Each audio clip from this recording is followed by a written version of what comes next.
You know what cut the deepest? Hearing my own son look me dead in the eye on Christmas Eve and say, "You're nothing, Dad. You've never been anything." He spat those words in my living room, standing where his mother's photo still hangs. My boy, my blood, called me a failure. He thought I'd been hiding behind my greasy mechanic's hands and that old recliner. He thought I had nothing to show for a lifetime of sacrifice. But here's the part he never saw coming. I had built a life on secrets, on choices I made to protect him, and one day he'd learn the truth in front of the whole damn world. He had no idea that the man he mocked would be the very man he'd beg forgiveness from when the lights hit us both. And trust me, I made sure he never forgot that night. Before we continue, please subscribe to the channel and let us know where you're listening in the comments. I remember the silence after he slammed the door. Just me, the clock ticking, and that draft crawling into the old window frame. The kind of silence that presses against your chest like a linebacker who doesn't let go. I sat there gripping the arm of my chair, staring at the whiskey glass untouched on the table. He didn't just insult me. He erased me. 40 years of busted knuckles, missed meals, saving every dime to put him through school and seed his so-called business. Swept off the board like yesterday's playbook. I could still smell the pine from the tree we used to decorate together when he was 10, back when he thought I was invincible. But now, at 67, he saw only rust and dust. That's when something cracked. Not anger, not even grief. Something older, heavier. A quiet valve forming in my gut like the first rumble before a storm. I whispered to the empty room, "You'll learn who I am, son." Not from me, from the roar of a crowd. And that was the moment the game truly began. The morning after, I walked into Benny's Diner, the kind of place where the linoleum floor has been cracked since Reagan was in office, and the coffee's strong enough to wake the dead. My oldest friend, Ernest, was already in the booth by the window, newspaper folded but unread. He looked up, saw my face, and didn't need to ask. He said it again, didn't he? I just nodded, slid in across from him. Ernest had been there through it all. High school ball, the draft, even when Gloria passed. He stirred his coffee slow, the spoon clinking like a metronome. "Vernon, you've given that boy more than most fathers even dream of. If he can't see it, that's on him, not you." He leaned in, his voice low, steady. "Don't chase him. Don't beg him to respect you. Let him feel the weight of what he's thrown away. One day, he'll come back. He'll have to." I wanted to argue. God, every bone in me wanted to pick up the phone, tell Calvin I forgave him, that he just didn't understand. But Ernest's eyes cut through the noise. He'd raised 3 sons himself, hard men who loved him because he never let them confuse kindness with weakness. Outside, the winter sun bounced off the diner's neon sign, glaring through the window. I thought of Gloria's letters in the attic. Her neat handwriting reminded me to stand tall, never let our boy grow spoiled. That memory pressed down like a hand on my shoulder. Ernest finished his coffee, slapped the table once. "Don't you move first, Vernon. He'll come, and when he does, you'll know." I watched him walk out, leaving me with cold eggs and a decision burning in my chest. For the first time in years, I felt the stir of something I had buried deep. And as I sat there, a thought hit me like a blitz I never saw coming. Maybe this wasn't just about waiting. Maybe this was about preparing. 3 weeks crawled by after that Christmas Eve blow-up. The house felt bigger, emptier, like every creak in the floorboards was mocking me for sitting alone. I kept the lights dim, kept the TV off. Noise couldn't drown out the ache anyway. Every night I climbed into the attic, pulled down the old shoebox where Gloria's letters lived. Yellowed envelopes, tied with a ribbon she once called our lifeline. Her words were as sharp as the day she wrote them. "Vernon, raise him to be a man, not a prince. Don't let our boy believe the world owes him anything." I read that line over and over until it burned behind my eyelids. She had known.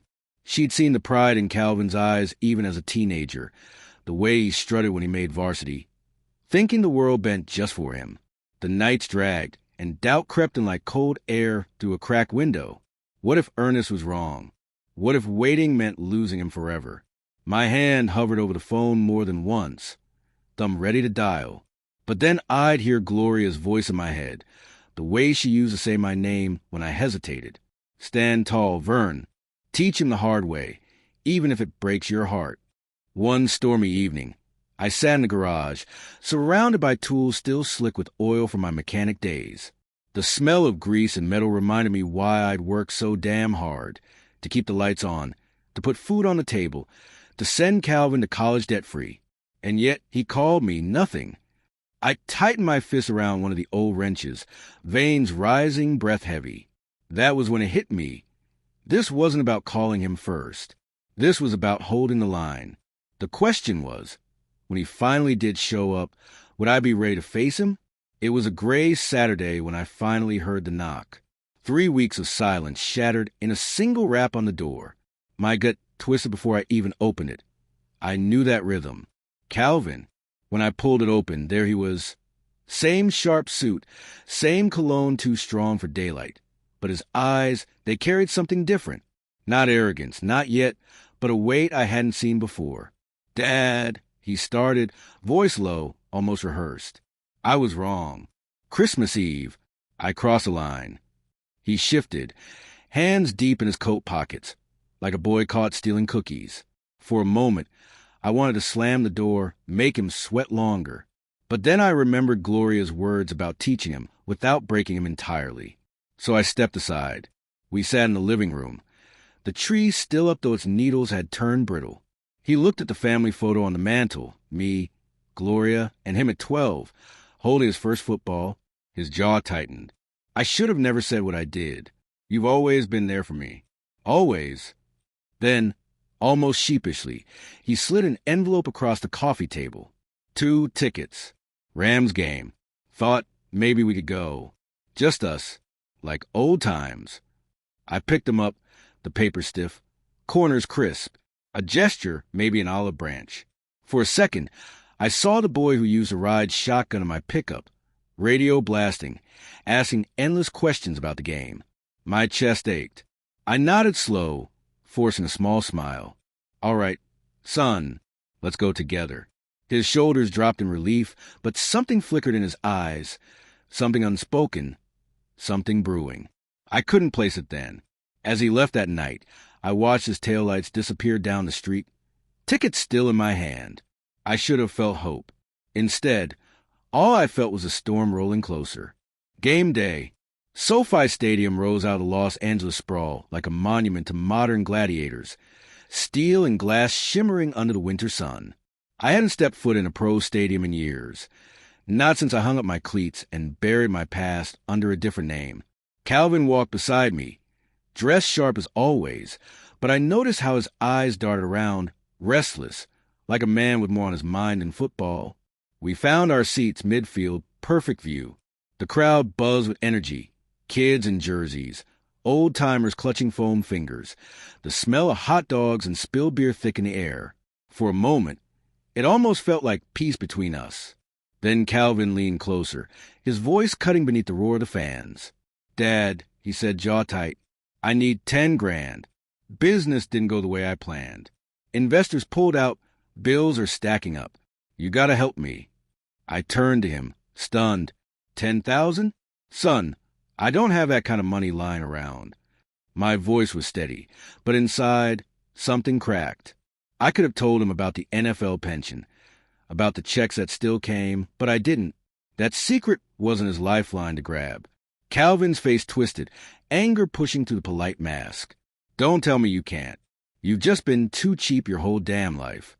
The field below blurred as my eyes locked on his. The boy I'd sacrificed everything for, college tuition, startup loans, every dollar scraped, sat there blaming me for his fall. I shook my head, voice low but firm. "No, Calvin, not this time." His lips curled into something I didn't recognize, and that's when I knew this wasn't going to end quietly. And in the next breath, the whole stadium would see just how ugly my son's anger could get. It happened fast, like a bad dream played in slow motion. 1 second, Calvin was glaring at me, jaw clenched, eyes blazing. The next his plastic cup tipped, and a wave of cheap stadium beer splashed across my chest.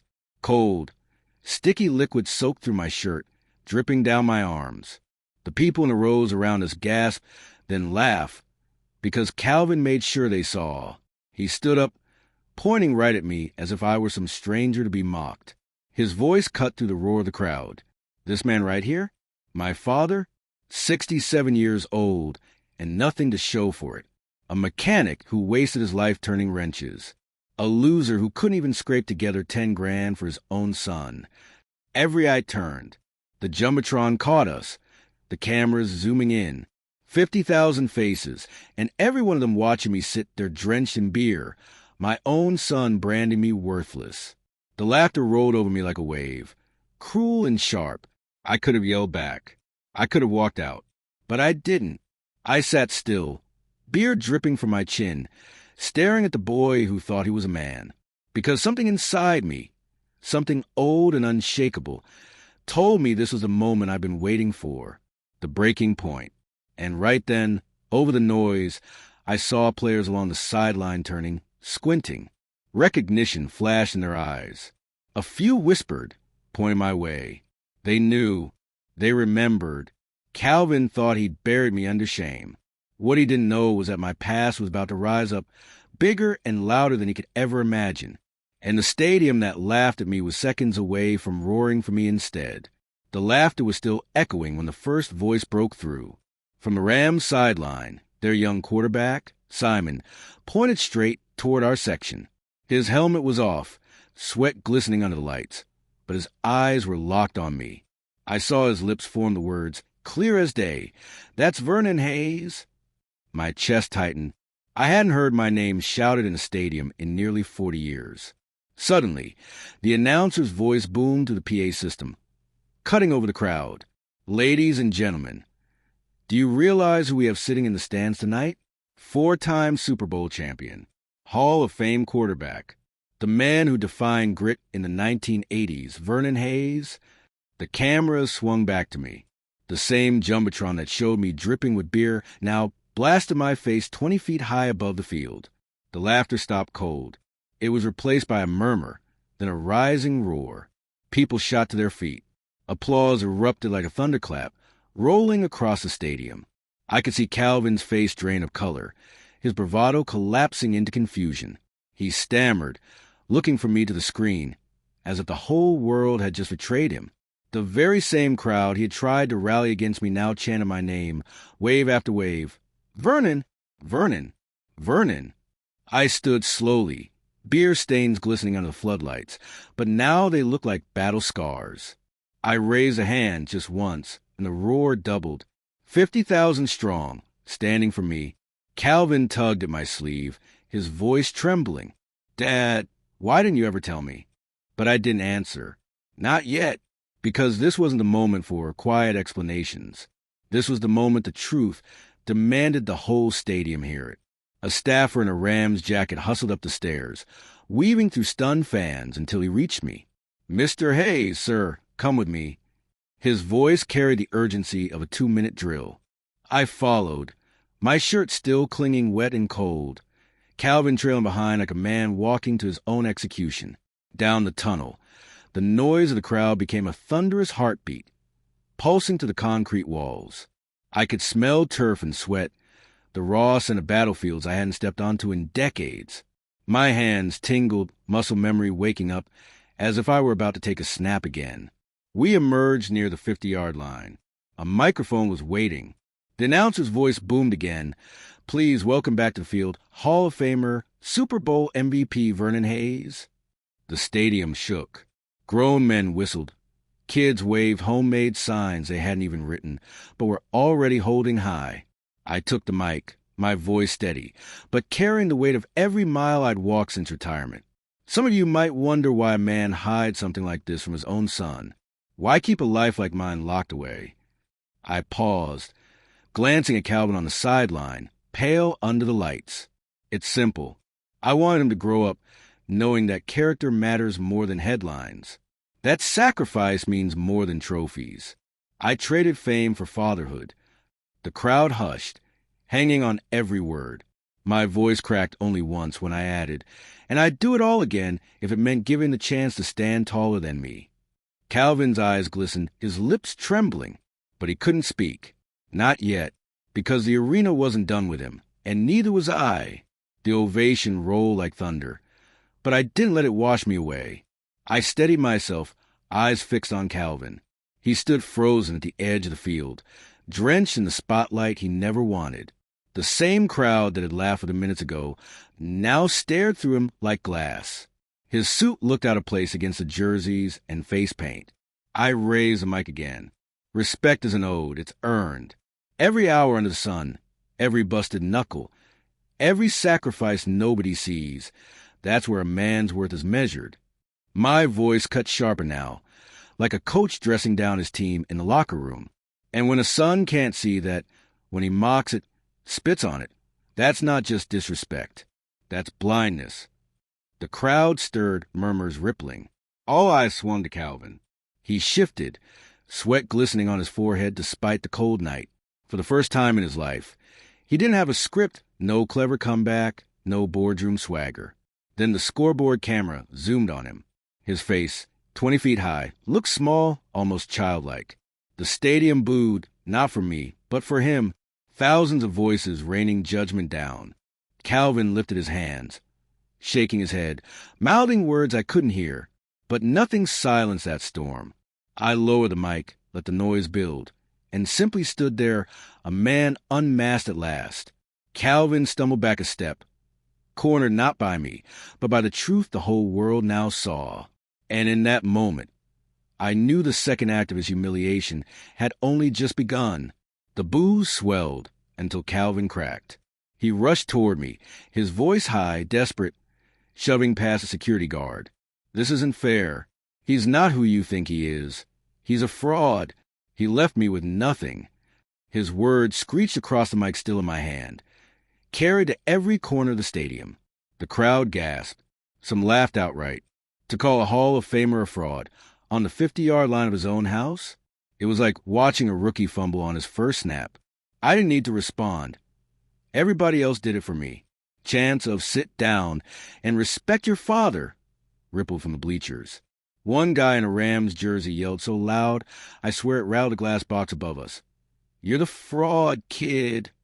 Calvin's face flushed crimson. He jabbed a finger at me, trembling. You could have helped me. You just sat back while I drowned.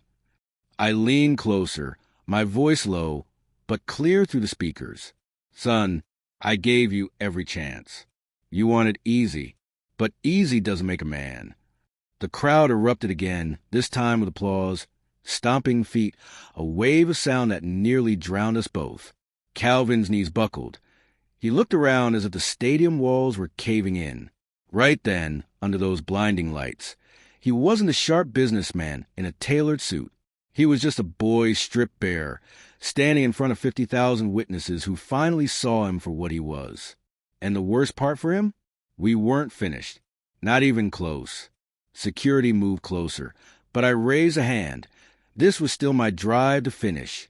The mic felt heavy, not from weight, but from everything it carried. Years of silence, sacrifice, and now the truth lived before tens of thousands. Calvin, I said, letting his name echo through the speakers. I gave up the roar of this crowd so you could have a chance at life without pressure. I chose to be your father first, and a legend last. But you, I pointed gently, not in anger, but in sorrow. You traded integrity for shortcuts, and now the world sees it. The stadium hushed. Every eye swung between us. Calvin's chest heaved, his hands clenched at his sides. Then, like a dam bursting, he shouted back, I didn't ask for your sacrifices. I didn't need your shadow over me. That cut deeper than the beer, deeper than the insults. For a moment, I felt the sting of all those nights working double shifts, all those letters from Gloria, reminding me why it mattered. The truth hit me square in the gut. He wasn't just lashing out. He believed it. But then the crowd turned. A wave of voices rose, booing him again, louder than before. People pointed, shaking their heads, some even throwing popcorn. Calvin staggered back, his suit stained, his pride unraveling thread by thread. And as he covered his face against the jeers, I realized this was his second public undoing. The humiliation he'd never escape. But the hardest lesson still waited, and I was the only one who could deliver it. The chants didn't stop. Respect your father. Respect your father. Thousands of voices pounding like drums, shaking the very air. Calvin's shoulders caved under it, his eyes darting like a trapped animal. He tried to shout back, but the noise swallowed him whole. For the first time in his life, words weren't his weapon, they were his chains. I lowered the mic, let the crowd carry the weight. Then I looked up at the big screen. My face loomed 20 feet high, side by side with his, and the contrast was unbearable. A soaked old man standing tall versus a polished son crumbling under the lights. Earnest words from that diner came back. Let him feel the weight. And Gloria's from those fading letters. Teach him the hard way. Both voices braided together in my chest, steadying me. Calvin dropped to the bench near the sideline, hands over his face. A camera zoomed in, cruel in its honesty. He shook his head, lips trembling, tears glistening in the glow of the floodlights. The stadium gasped, then jeered louder. This was no boardroom, no backroom deal. This was judgment before 50,000 strangers. And in that raw, unfiltered moment, he wasn't the man who mocked me, who poured beer on me, who called me nothing. He was a boy stripped down to bone in truth. The ovation rose again, this time for me, for the father who stood unbroken. But as I felt the swell of triumph, a deeper question clawed at me. Would public shame alone change him, or would I have to drive the lesson home myself? I stood at midfield, mic still in my hand, but my eyes locked on Calvin. He looked so small now, hunched forward, hair plastered his forehead with sweat. The suit that once screamed power and success now clung to him like a costume after the curtain's fallen. He tried to hide his face, but the Jumbotron betrayed him, broadcasting every twitch, every tear of 50,000 witnesses. I cleared my throat, letting silence settle. Then I spoke, slow and deliberate. You wanted the world to laugh at me tonight, but the truth always has a way of stepping into the light. And now they see you. The crowd erupted, not laughter this time, but applause sharp as thunderclaps. Each cheer drove Calvin further into himself, his knees bouncing like a nervous child. He muttered something, shaking his head, but the mic didn't catch it, and it didn't matter. The people had already chosen their side. I lifted my chin, looking not at him, but the fans in every corner. A father's job isn't to make life easy.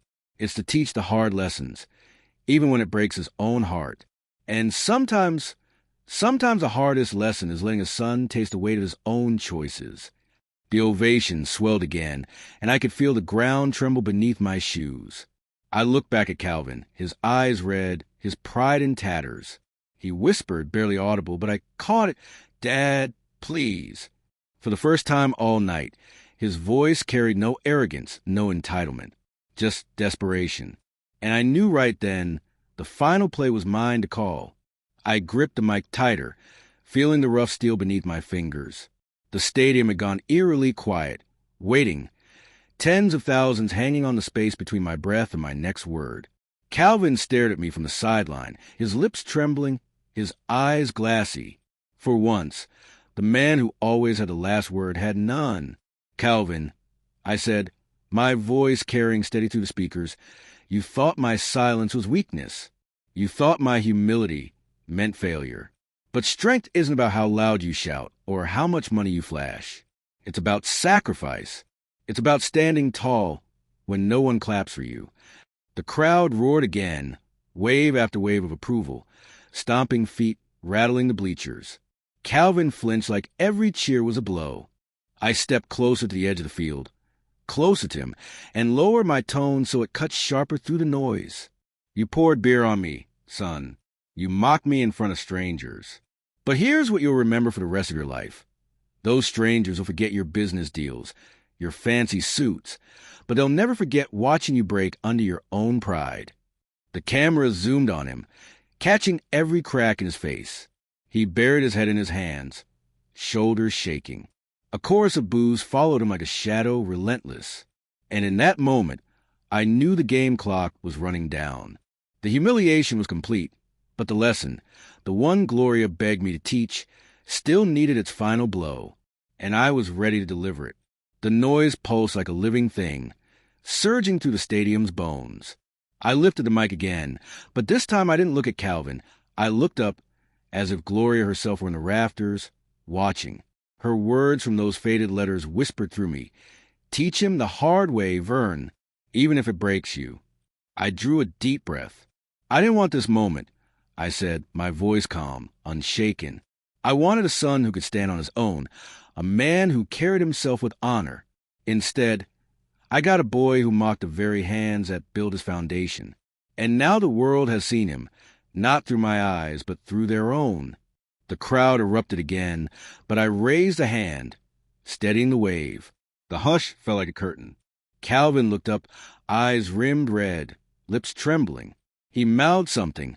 I'm sorry, but the cameras caught it, and the image of his cracked pride filled the giant screen. Gasps. Then a swell of whispers swept across the bleachers. I walked toward him slowly, every step deliberate, my soaked shirt clinging cold to my back. The air felt thick, charged, as if the stadium lights themselves leaned closer. Calvin didn't move. Couldn't. He just stared helpless. His bravado stripped, his armor shattered. I stopped just a few feet away. Mike lowered and let my voice drop so only he in the first few rows could hear, though the silence made sure the whole stadium felt it. You wanted to bury me tonight, but instead you buried yourself.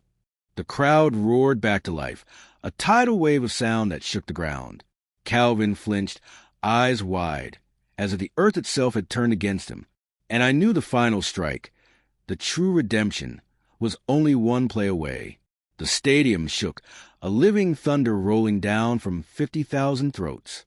Calvin's face flickered across the Jumbotron, tear-streaked, broken, a man undone before the very people he wanted to impress. I raised the mic one last time, the weight of it pressing into my palm like the final ball of a career. My wife once told me, I said, my voice steady but heavy, that a father's job is not to hand his son an easy life, but to hand him the truth, even when it cuts. I turned, gesturing toward Calvin, every eye swinging with me. And tonight, my son has learned that truth. Pride without respect will always collapse. The words landed like a hammer. The crowd rose again, a standing ovation that rolled in waves. Some cheered my name, others clapped with tears in their eyes, fathers pulling sons close in the stands. It wasn't just my story anymore, it belonged to them too. Calvin dropped to his knees, head bowed, his voice cracking into the mic as Staffer tried to pull away. Dad, I was wrong. I see it now. He choked, words swallowed by the roar. For the first time in his life, he begged, not demanded. I stepped closer, set the mic down on the turf, and pulled him to his feet. My arms wrapped around him, not in pity, but in finality. The cameras caught it. The crowd erupted again, but this moment was ours. I whispered in his ear, low enough for only him to hear. Gloria would be proud. Now stand like the man she prayed you be. And as the lights blazed overhead, I felt it. The catharsis, the lesson complete, the storm finally quiet. The man who once called me nothing now held on to me as if I were everything. If you like this story, please like this video. Subscribe to the channel and share your impressions of this story in the comments. To listen to the next story, click on the box on the right.